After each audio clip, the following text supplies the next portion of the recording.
મહારાષ્ટ્રની આશ્રમ શાળાઓમાં શિક્ષકો માટે હવે મોટા ફેરફારો આવી રહ્યા છે. આદિજાતિ વિકાસ વિભાગ તરફથી એક નવો સરકારી પરિપત્રો આવ્યો છે અને એણે ઘણા નિયમો બદલી નાખ્યા છે. આ પરિપત્ર મુજબ જો નોકરી ચાલુ રાખવી હોય તો એક નવી પરીક્ષા પાસ કરવી ફરજિયાત બની ગઈ છે. તો ચાલો આ આખા મામલાને વિગતવાર સમજીએ. જરા વિચારો, વર્ષોથી એક જ જગ્યાએ નોકરી કરતા હોઈએ અને અચાનક કોઈ આવીને કહે કે તમારી લાયકાત ફરીથી સાબિત કરવા માટે ફક્ત 2 વર્ષ છે અને જો એમાં નિષ્ફળ ગયા તો નોકરી જતી રહેશે. આ કોઈ કાલ્પનિક વાત નથી. અત્યારે હજારો શિક્ષકો આ જ પરિસ્થિતિનો સામનો કરી રહ્યા છે. તો આ નવા સરકારી પરિપત્રનો મુખ્ય સંદેશ શું છે? એકદમ સ્પષ્ટ અને કડક. આશ્રમ શાળાઓમાં જે પણ શિક્ષકો અત્યારે સેવામાં છે એમને હવે શિક્ષક યોગ્યતા કસોટી એટલે કે ટેટ પરીક્ષા પાસ કરવી જ પડશે. જો એવું નહીં થાય તો તેમની સેવા સમાપ્ત કરી દેવામાં આવશે. સીધી વાત છે, નોકરી જતી રહેશે. પણ સવાલ એ છે કે આટલો કડક નિયમ અચાનક કેમ લાવવામાં આવ્યો? આ નિર્ણય રાતોરાત તો નથી લેવાયો. એની પાછળ એક લાંબી કાયદાકીય પ્રક્રિયા અને ઇતિહાસ જોડાયેલો છે. ચાલો એને જરા સમજીએ કે આની શરૂઆત ક્યાંથી થઈ. તો જો, આખી વાત શરૂ થાય છે 2009માં, જ્યારે કેન્દ્ર સરકારે શિક્ષણનો અધિકાર કાયદો એટલે કે આરટીઈ એક્ટ લાગુ કર્યો. એનો મુખ્ય હેતુ એ હતો કે દરેક બાળકને ગુણવત્તાવાળું શિક્ષણ મળે. હવે સારું શિક્ષણ આપવા માટે સારા શિક્ષકો જોઈએ, બરાબર? એટલે 2010માં એનસીટીઈએ દેશભરના શિક્ષકો માટે ટેટ પરીક્ષા ફરજિયાત કરી દીધી.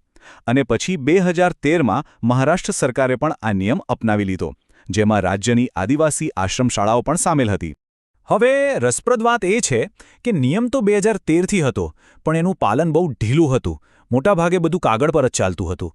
પણ પછી આ મામલામાં સુપ્રીમ કોર્ટની એન્ટ્રી થઈ અને એમના એક જ આદેશે આખી બાજી પલટી નાખી, જેના કારણે સરકારે તાત્કાલિક પગલાં લેવા પડ્યા.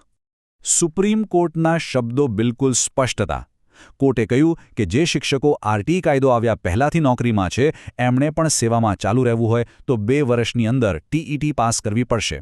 અને જો કોઈ શિક્ષક આ કરવામાં નિષ્ફળ જાય તો એમણે નોકરી છોડવી પડશે. વાત ખતમ. આ આદેશમાં કોઈ જોતોની વાત જ નથી. અને હા, આ કોઈ સામાન્ય ટિપ્પણી નથી. આ એક ચોક્કસ કાનૂની કેસ અંજુમન ઇશાત-એ-તાલીમ ટ્રસ્ટ વિરુદ્ધ મહારાષ્ટ્ર સરકાર એનો ચુકાદો છે. આ જ કારણ છે કે સરકાર પર આ આદેશનું પાલન કરવાનું આટલું બધું દબાણ છે. તો સુપ્રીમ કોર્ટના આદેશ પછી સરકારે જે આ નવું પરિપત્ર બહાર પાડ્યો છે એનાથી ખરેખર શું બદલાશે?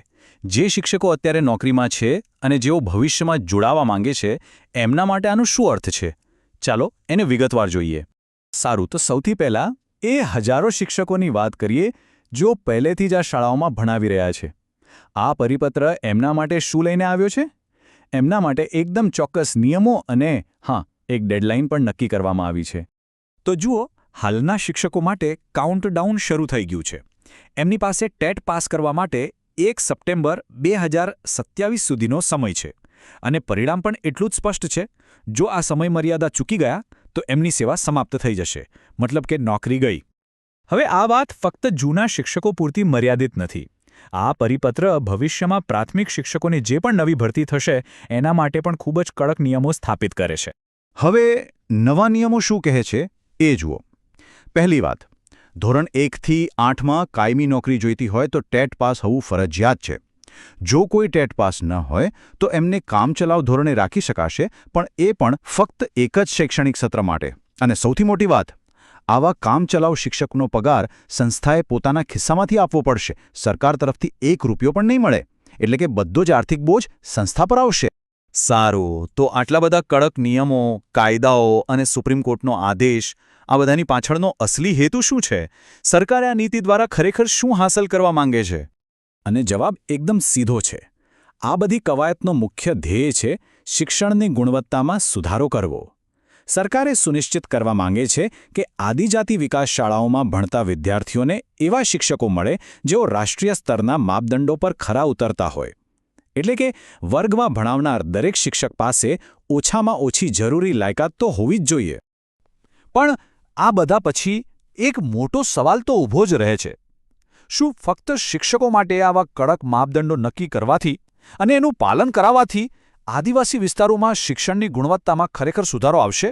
આ એક એવો સવાલ છે જેનો જવાબ તો આવનારો સમય જ આપશે. જોવું રહ્યો કે આ નીતિ જમીન પર કેટલી અસરકારક સાબિત થાય છે.